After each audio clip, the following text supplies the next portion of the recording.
అందరికి నమస్తే.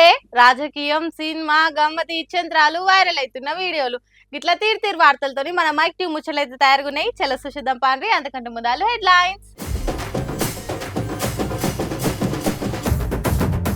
కాంగ్రెస్ మెడకు చుట్టుకుంటున్న కులగణన, పార్టీ మీ అయ్య జాగిరా అంటున్న మల్లన్న.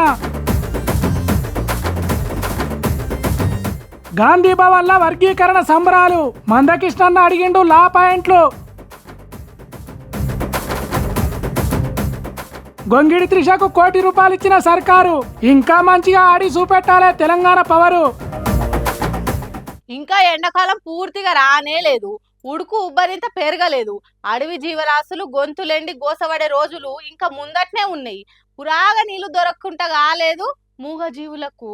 మరి ఏమైందో ఏమో, ఈ పులి ఏకంగా బాయిలని దుంకింది. మరి ఎందుకు అట్లా చేసింది కావచ్చు అనేది దాన్ని అడుగుదాం పాండ్రి. అరే నువ్వు పేరుకే పులివి గాని గిట్లా బాయిల దుంకి బిక్కున బాధపడుతున్నవేందే పులి? ఇంతెల్మే ఎండలు ఎక్కువైనాయి అని చల్లదనం కోసం బాయిల దుంకినవా, లేకుంటే ఈత కొడదామని డైవ్ వేసినవా? ఎందుకు వచ్చిన తిప్పలే నీకు? అడవిలో హాయిగా అన్ని జీవులను బెదిరించుకుంటా రోజుకో జీవిని తిని బతకకుంటా ఇదేం పనే పులి అనాలనిపిస్తుంది కదా. కానీ ఈ పులి ఓ అడవి పందిని వేటాడుకుంటా ఎంబటి పడ్డదట. మరి పులి ఒడుపు కొద్ది వేటాడలేదో లేకుంటే అడవి పందే దీని చేతికి దొరకొద్దని బాయిల దుంకిందో తెలియదు గాని అవి రెండు కలిసి బాయిలనే దుంకినాయట.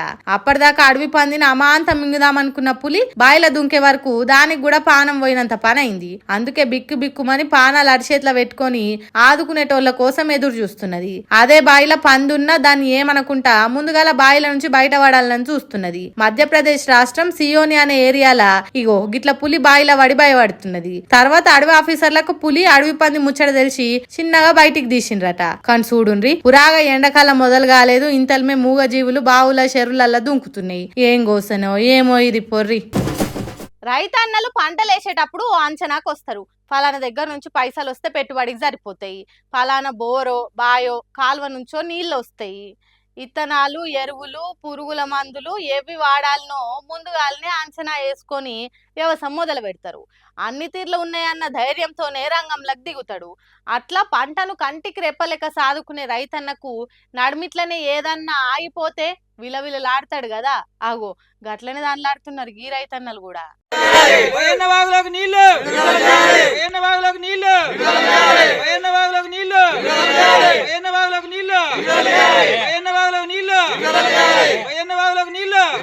ఇంటున్నారా? బయ్యన్న వాగులకు నీళ్లు విడుదల చేయాలన్నట. నీళ్లు రాక ఎండిపోయిన వాగుల నిలబడి లొల్లి చేస్తున్నారు రైతన్నలు. ఎప్పటికీ నిండుకుండా తీరుగా వాగుల నీళ్లుంటాయన్న నమ్మికతోని మేము నాట్లు పెట్టుకున్నాం. అసొంటి వాగులకు నీళ్లు విడుదల చేయకుంటే మేము ఏడికి పోవాలే? నడి సంద్రంలా పడవ మునిగినట్టు కాదా? కాబట్టి నీళ్లు వచ్చేటట్టు చూడుండ్రి సార్లు అని అంటున్నారు. మహబూబాబాద్ జిల్లా తొర్రూరు మండలం కరకాలపల్లె జనం పడుతున్న గోసిది. నీళ్లు విడుదల చేయమని ఆఫీసర్లు ముందే చెప్తే మేము నాట్లు వేయకపోదుం కదా అని అంటున్నారు. నీళ్లు ఇస్తారని ఆశపడే నాట్లేస్తే ఇప్పుడు ఎండి నెర్రలు పడుతున్నది. భూమి ఇట్లయితే ఎట్లా అని బాధపడుతుర్రు. మాకు 2 ఎకరాల పొలం నాటు పెట్టినాము.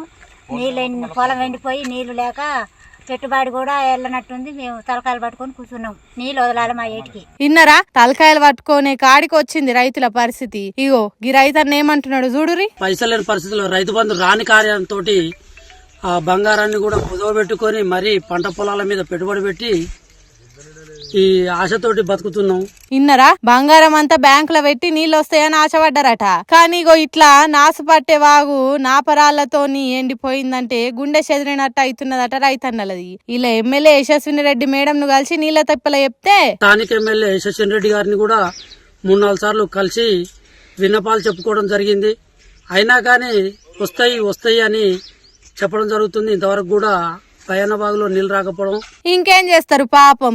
అంతకు ముందు కేసీఆర్ సర్కార్ ఉన్నప్పుడు 24 గంటలు నీళ్లు ఆరుతుండేనట బయ్యన్న వాగు. కాకపోతే ఇప్పుడు ఆ డ్యాం పర్రెలొచ్చి నీళ్లు ఆగకుండా అయిందట. అందుకే దానికి మరమ్మతులు చేసి రైతులకు నీళ్లు ఇవ్వమంటుర్రు. మాకు ఆత్మహత్య చేసుకునే పరిస్థితి ఏర్పడకుండా చూడాలని ప్రభుత్వాన్ని మరీ ప్రాధేయపడి కోరుకుంటున్నాను. ఏగంత మాట ఎందుకే రైతన్న, నీళ్ళు ఇయ్యకుంటే కొట్లాడాలి, నీళ్లు రాకుంటే చేసేది ఎంత టోలనైనా మెడలోంచి నీళ్లు సాధించుకోవాలి గాని చచ్చిపోతారా అని. అయినా పంటలు ఇయ్యేడు కాకపోతే వచ్చేడైనా వండించుకోవచ్చు. సర్కార్ పెద్దలు జర ఇంటున్నారా? రైతన్నలు మీరిచ్చే నీళ్ల కోసం ఎదురు చూస్తున్నారు, లేకుంటే సావే గత అంటున్నారు. మరి వాళ్ళని ఎట్లా కాపాడతారన్నది మీ చేతుల్నే ఉన్నది. అటెనక మీ ఇష్టమిగా అని అంటుర్రు రైతుల పరిస్థితి చూసిన జనాలు. ఎన్నో ఏండ్ల పంచాదికి సిక్కుముడి ఈడినట్టే అనిపిస్తున్నది. మాకు అన్యాయం జరిగిందంటే మాకు అన్యాయం జరిగిందని కొట్లాడిన మాదిగ అన్నల వర్గీకరణ పంచాది కొలిక్కొచ్చింది. జస్టిస్ షమీం అఖ్తర్ కమిషన్ చెప్పిన ముచ్చట్లను తెలంగాణ అసెంబ్లీ ఆమోదించింది. ఎవ్వల భాగం వాళ్ళకు వంచినట్టు 3 గ్రూపులు చేసి వర్గీకరణ చేసింది. మరి ఆ ముచ్చట్లేందో చూద్దాం పాండ్రి. ఎస్సీ కులాల ఉపవర్గీకరణపై గౌరవ సుప్రీంకోర్టు భారత రాజ్యాంగ ధర్మాసనం ఇచ్చిన తీర్పును అమలు చేసేందుకు దేశంలోనే మిగతా రాష్ట్రాల కంటే ముందుగా తెలంగాణ ప్రభుత్వం కీలక నిర్ణయం తీసుకున్నది. మొత్తము ఎస్సీలలో 59 కులాలు ఉన్నాయి. వాళ్లకు 100% జనాభాలో 15% రిజర్వేషన్ ఇచ్చింది అధ్యక్ష. గ్రూప్ 1 కేటగిరీ కింద వచ్చే 15 కులాలకు 1% ఇచ్చిండ్రు. గ్రూప్ 2 కేటగిరీ కింద వచ్చే 18 కులాలకు 9% ఇచ్చిండ్రు. గ్రూప్ 3 కేటగిరీ కింద వచ్చే 26 కులాలకు 5%. ఈ విధంగా 15% రిజర్వేషన్ వివిధ ఉపకులాలకు కమిషన్ పంచివ్వడం జరిగింది అధ్యక్ష. ఇగో ఇట్లా ఎవ్వల వాట వాళ్ళకే వంచినట్టు ఇచ్చుడుతోని చాలా దిక్కులలో సంబరాలు జరిగినాయి. కాంగ్రెస్ పార్టీ ఆఫీస్ గాంధీ భవన్ లో చూడుండ్రి ఎట్లుందో సంబరం.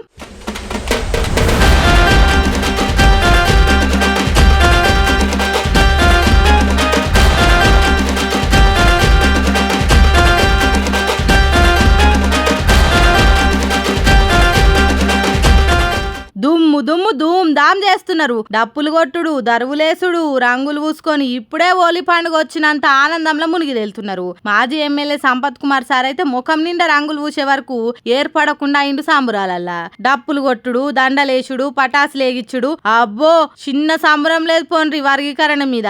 ఎన్నో ఏండ్ల పంచాయతీ దెంపినందుకు, బీసీ కులగణన చేసినందుకు కాంగ్రెస్ పార్టీ లీడర్లు సీఎం రేవంత్ రెడ్డి సార్కు పూల గుత్తులు ఇచ్చి శుభాకాంక్షలు తెలిపిండ్రు.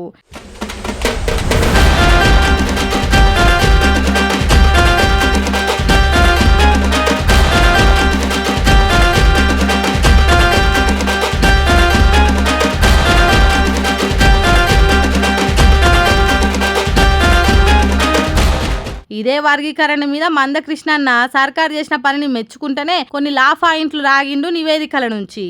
ఏ రూపంగా చూసినా మాదిగల జనాభా నిష్పత్తి ప్రకారంగా మాకు రావాల్సిన వాటా 10.5 లేదా 11% మాకు రావాలి. మాదిగలతో పాటు కొన్ని కులాలు కలిపి 9% ఇచ్చారు. ఇది ఏ ప్రాతిపదికం ఇచ్చారు? 15 లక్షల జనాభాకు సంబంధించిన వాళ్లకు 5% ఇచ్చినప్పుడు యావరేజ్గా, మరి 32% ఇచ్చిన వాళ్ళు జనాభా ఉన్న వాళ్ళకు 11 రావాలి కదా. మా జనాభాకు తగ్గ ప్రాతినిధ్యం రిజర్వేషన్లు మాకు దక్కలేదు అనడానికి ఇది సాక్ష్యం. 11% రావాలి. మమ్మల్ని 9% ఎందుకు కుదించిండ్రు అని ఒక ప్రశ్న మేము ప్రభుత్వం ముందుకేస్తున్నాం. మరి కృష్ణన్న చెప్పినట్టు ఇన్ని అనుమానాలున్న వర్గీకరణను ఎట్లా ముందకు తీసుకుపోతుందో సర్కార్ ఏమో గాని వర్గీకరణ చేసినందుకు చాలా మంది సంబరపడుతున్నారని అంటున్నారు వర్గీకరణ ముచ్చట్లు తెలిసిన జనాలు. కులగణన బ్రహ్మాండంగా చేస్తామని చెప్పుకుంటున్న కాంగ్రెస్ పార్టీకి లాభం కంటే ఎక్కువ నష్టమే జరిగేటట్టున్నది. ఆల పార్టీలనే లేనిపోని పంచాదులు గుట్టుకొస్తున్నాయి. సొంత పార్టీలని పొంతనలేని మాటలు మాట్లాడే లీడర్లు ఉండే వరకు ఎల్కయే కుత్కలు ఇరికినట్టు అవుతున్నదట. మళ్ళీ గదేందో ఆర్చుకుందాం పాండ్రి. పార్టీ ఎమ్మెల్సీ అయినా పార్టీ ఎంపీ అయినా కాంగ్రెస్ పార్టీలో ఎంత చిన్నవాడైనా పెద్దవాడైనా క్రమశిక్షణకు లోబడే ఉండాలి. క్రమశిక్షణ తప్పినప్పుడు ఏం చేయాలో కమిషన్ కమిటీ చూసుకుంటది. అర్థమైందా ఎవల గురించి చెప్తున్నాడో మహేష్ కుమార్ గౌడ్ సారు? సర్కార్ తీసిన బీసీల లెక్క తప్పుల తడక వాళ్ళు కుట్ర చేసిండ్రు, వీళ్ళు ఎన్నుకుని నడిపించిండ్రు అని తీన్మార్ మల్లన్న అన్నాడు కదా. ఉత్త అనుడే కాదు, నిప్పంటించి కాలబెట్టిండు. సర్కార్ తప్పుడు లెక్కలు చెప్పిందని దుమ్ము తిట్టిండు. ఆ మాటలే ప్రతిపక్షాలకు పదునైన ఆయుధం అయ్యింది. శ్రీనివాస్ యాదవ్ గారు కరెక్ట్ గా చెప్పినారు. మీ కాంగ్రెస్ పార్టీ ఎమ్మెల్సీ చెప్తున్నాడు బయట, దీన్ని తగలబెట్టండి. ఇంకా గలీజ్గా మాట్లాడింది నా మాట అన్న, తగలబెట్టండి అన్నాడు. దీన్ని తగలబెట్టండి, ఈ నివేదికను తప్పుల తడక అని కాంగ్రెస్ పార్టీ ఎమ్మెల్సీ చెప్తున్నాడు. మేం కాదు, రాష్ట్ర వ్యాప్తంగా బలహీన వర్గాల సంఘాలు చెప్తున్నాయి. నవ్వేటోళ్ళ ముంగట్నే బొక్కబోర్ల పడ్డట్టు చేసిండని కాంగ్రెస్ పార్టీ మీదికి మరల పడ్డట్టు చేసిన మల్లన్న మీద క్రమశిక్షణ చర్యలు తీసుకుంటారట. ఎంత టోళ్ళైనా ఊకునేది లేదంటే పార్టీ నుంచి బయటకు పంపిస్తారో ఎమ్మెల్సీ పదవికి రాజీనామా చేస్తారో తెలియదు గాని కాంగ్రెస్ పార్టీ లీడర్లు గట్టిగానే గరమైతుర్రు. బడుగు బలహీన వర్గాలకు న్యాయం జరగాలి అనే సీతక్క కూడా తీన్మార్ మల్లన్నయ్య అన్ని తిరకాసు మాటలు అన్నట్టు చెప్పింది. ఇక మా పార్టీ కాదా ఆయన మాటలు డిసైడ్ చేసుకోవాలి. ఇప్పుడు నా బాధ, ఎందుకంటే నేను కూడా మల్లన్న కోసం చాలా కష్టపడ్డాం, పనిచేసినాం. పార్టీలో మాట్లాడాలనుకున్నప్పుడు పార్టీ లైన్లో ఉండాలి. లేదా మీకు డౌట్స్ ఉంటే ఇది ఎట్లా చేసినామని ఆయనని కూడా 2-3 మీటింగ్లో పిలిచినాం. పార్టీ లీడర్లు తలో మాట అనుడే కాదు, పార్టీ మల్లన్నకు సోకస్ నోటీసులు కూడా ఇచ్చింది. మీరన్న మాటలు వెనకకు తీసుకోవాలి, పొరపాటు అయిందని క్షమాపణలు చెప్పాలి అన్నట్టు నోటీసులు ఇచ్చింది. ఇక దీని మీద మల్లన్న కాంగ్రెస్ పార్టీ మీ అయ్యే జాగిరా సస్పెండ్ చేసేదానికి అని అంటున్నాడట. మరి చూడాలి మల్లన్న మెత్తబడి బీసీలకు అన్యాయం చేసినా కాంగ్రెస్ పార్టీలనే ఉంటాడా, లేకుంటే పదవులు కాదు నాకు ముఖ్యం బీసీ ఉద్యమమే కావాలి అని బయటకు వచ్చి కొట్లాడతాడా అనేది ముందు తెలుస్తుందని అంటున్నారు బీసీ జనాలు. అమ్మో, నిన్న జర్ర నీళ్ళ డబ్బా మార్చిపోయినందుకే బస్సుల దూపకు చచ్చిపోయినా. ఎవరని అడిగినా మా తాన లేవు. ఎట్లనో అట్లా బస్ దిగేదా కోపిక పట్టినా కానీ బస్సు దిగుడుతోనే ఓ నీళ్ళ డబ్బా కొనుక్కొని కుత్క దాడిపితే అప్పుడు జర్ర నిమ్మలమైంది. జర్రసేపటికే గింతగానే మాగమైతే గీ ఊరోళ్ళు 2 నెలల సంది నీళ్లు లేక నానా గోసలు పడుతుర్రు. వాయమ్మనే, ఫిబ్రవరిలోనే గింతగానం ఎండ దంచుతుందంటే ఇక మార్చి కల్లా ఇంకెంత జోరు ఉంటదో సూరన్న పాతాపము ఎవలకు సమజైతలే. మళ్ళా వాతావరణం ఇంత వేడి ఉన్నప్పుడు నీళ్ల గోసలు వస్తే ఎట్లుంటది పరిస్థితి? ఇగో 2 నెలల సంది నీళ్లు లేక గీ ఊరోళ్ళు పడుతురట హరిగోస. అంతేనా అవ్వా? ఏడ బోర్ కాడికి పోయినా బోర్లు నడుస్తలేవు, ఉన్న బోర్ తీసుకొచ్చుకుర్రు. అదే జట్టి పంపు పెడితే మాకు నీళ్ళు వస్తుండే కదా. ఇప్పుడు ఏ బోర్ కాడికి వెళ్ళి ఎత్తుకొచ్చుకుంటాము. 2 నెలల నుంచి ట్యాంకర్ పంపితే ఒక్క డ్రమ్ము 2 డ్రమ్ములు పోస్తే 7 కేలు అవుతాయి. ఒకళ్ళం ఉంటాము ఒకళ్ళం ఉండము. ఎట్లా 7 కేలు తెచ్చుకోవాలి? మరి నీళ్ళు లేకపోతే మనుషులు బతారా? ఎండగాల మట్టు చుట్టూ సిటీలో నీళ్ళ దానం చేస్తారు. అంతకు అధ్వానం ఉన్నామా? అడవిలో ఉన్నామా? మేము ఊళ్ళో లేమా? ఊరు పట్టి లేదా? అది అట్లనే అడగాలవ్వా, లేకుంటే వీళ్ళు ఇట్లనే పట్టిలేనట్టు చేస్తారు. ఏయ్ తల్గి, మీరు తిట్టే తిట్లకు ఆఫీసర్లు గజ్జును వనకాలే మాలా. లేకుంటే ఎందుల్లా 2-3 రోజులంటే ఎట్లనో గట్ల ఎల్లదీస్తారు గాని 2 నెలలంటే ఎట్లా బతుకుతారు? ఏం కథ? మేడ్చల్ శ్రీరంగవరం గ్రామ పంచాయతీకి అనుబంధ గ్రామం కుమ్మరిగడ్డ ఊరోల పరిస్థితి నీళ్లు లేక గిట్లుంది. ఇప్పటికే మస్తు సార్లు ఆఫీసర్లకు మొర పెట్టుకున్నా చెవు మీద పెయిన్ వారినట్టు కూడా లేదట వాళ్ళకు. అందుకే కాలి బిందెలు పట్టుకొని గ్రామ పంచాయతీ ముంగట దారినాకు దిగిర్రు. ఇక మళ్ళీ ఇప్పటికైనా ఆఫీసర్లు తొవ్వకొస్తారో లేకుంటే సూషి చూడనట్టు ఇడిచేస్తారో అన్నది ముందు తెలుస్తుంది. తల్లిదండ్రి ముందు పిల్లలు ఏడిస్తే ఏమో గాని పిల్లల ముంగట తల్లిదండ్రి ఏడిస్తే ఆ బాధ చూడఘోరం ఉంటది. ఇగో గీ బుజ్జిని చూడుర్రి, తెలిసి తెలియని వయసులా అమ్మ ఏడుస్తుంటే ఊకో అమ్మ అని ఎట్లా ఓదారుస్తుందో. అబ్బరో చిట్టి తల్లి, ఎంత ముద్దుగా ఓదారుస్తున్నావమ్మా మీ అమ్మను. జగిత్యాల జిల్లా ఇబ్రహీంపట్నం మండలానికి చెందిన రైతు పిట్టల లింగన్న అప్పుల బాధతోటి పురుగుల మందు దాగి జీవి తీసుకుండట. అయితే ఆత్మహత్య చేసుకున్న లింగన్న కుటుంబాన్ని బీఆర్ఎస్ రైతు ఆత్మహత్యల అధ్యయన కమిటీ పరామర్శించింది.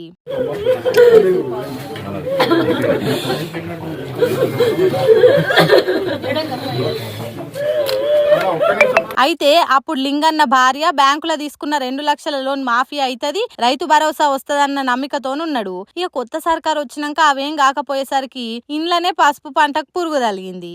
ఇట్లా ఒకటేనుకొకటి అన్ని తిప్పలే వచ్చేసరికి పురుగుల మందు దాగి పానం తీసుకుండు. ఇంటైన కాలం చేసేసరికి దిక్కుతోచని పరిస్థితితోటి ఉన్న ఆమె ఏడుస్తుండే వరకు వాళ్ళ అమ్మను ఊకోబెడుతున్న బుజ్జవని చూసి ఆడున్నోళ్ళు కూడా మస్తు బాధపడ్డరు.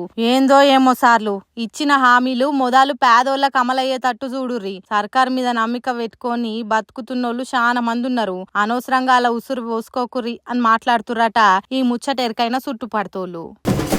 కొడితే కొట్టాలిరా 6 కొట్టాలి, ఆడితే ఆడాలిరా రఫ్ ఆడాలి. ఏంది పిల్ల పాట పాడుతున్నది అనే కదా మీరు చూస్తున్నది. మన మైక్ టీవీ ముచ్చట్లకు ఆటలాడే ఓ షెల్లని తీసుకొచ్చిన, అందుకే ఆటోమేటిక్ గా నా నోటికి పాట వచ్చింది. ఇప్పుడు నా పాట ఎట్లున్నది అని అడిగి మిమ్మల్ని తిప్పల పెట్టగాని ఈ వార్తనైతే చూడుర్రి. సీఎం రేవంత్ రెడ్డి సార్ శాల్వ కప్పి చేతుల జ్ఞాపికను పెట్టిన ఈ బుజ్జి ఎవరనుకుంటుర్రు? మన ఒక్క తెలంగాణే కాదు యావత్ దేశం మొత్తం తలెత్తుకొని గర్వపడేటట్టు చేసిన గొంగిడి త్రిష 19 ఏండ్ల లోపు ఆడే క్రికెట్ వరల్డ్ కప్పుల తెలంగాణ పౌరుషాన్ని చూపెట్టింది. అందుకే సీఎం రేవంత్ రెడ్డి సారు ఇగో ఇట్లా షెబ్బాష్ బేటా అన్నట్టు మెచ్చుకున్నాడు. త్రిష నెత్తికి టోపీని ఆప్యాయంగా చూసి మురిసిపోయిండు సీఎం సారు. వరల్డ్ కప్ లో గెలిచిన పథకాలు ప్రైజులు సీఎం సార్ చేతుల మీదుగా మళ్ళోసారి త్రిషకు అందించిండు. మలేషియా దేశం పోయి అందరితో పాటుగా ఆడుడు కాదు, బెస్ట్ టోర్నమెంట్ అవార్డు వచ్చేటట్టు ఆడింది. అంటే అన్ని దేశాల ఆటగాళ్ల కంటే మంచిగా ఆడి దేశం వరల్డ్ కప్ కొట్టేటట్టు చేసింది అన్నట్టు. అందుకే తెలంగాణ తరపు నుంచి పోయి దేశం జెండాను మలేషియాలో రెపరెపలాడించినందుకు ₹1 కోటి సర్కార్ తరపున ఇచ్చిండు. రాష్ట్రానికి ఇంత మంచి పేరు తీసుకొచ్చినందుకు సీఎం సారు ఓపికగా త్రిష తల్లిదండ్రులతోని కోచ్ తోని ఫోటోలు దిగిండు. ఇది ఒక్కటే కాదు, ముందు ముందు దేశం గర్వపడేటట్టు తెలంగాణ ఆటలను ప్రోత్సహించే రాష్ట్రం అనుకునేటట్టు మంచిగా ఆడాలని చెప్పుకొచ్చిండు. మంత్రి Ponguleti sir, CS Santhi Kumari madam ఇంకా చాలా మంది సప్పట్లు కొట్టి మెచ్చుకున్నారు. చెల్లె త్రిష ముందు ముందు మంచిగా ఆడి మరిన్ని పథకాలు తెలంగాణకు దేవాలనని మీరు కూడా ఆశీర్వదించుండ్రి. సుశిరానులా నేను పట్టుకొచ్చిన ముచ్చట్లు ఎట్లున్నాయో ఇంకిన్ని ముచ్చట్లతోటి మళ్ళా కలుద్దాం. అప్పటిదాకా చూస్తూనే ఉండరు మైక్ టీవీ ముచ్చట్లు. ఏమంటున్నా?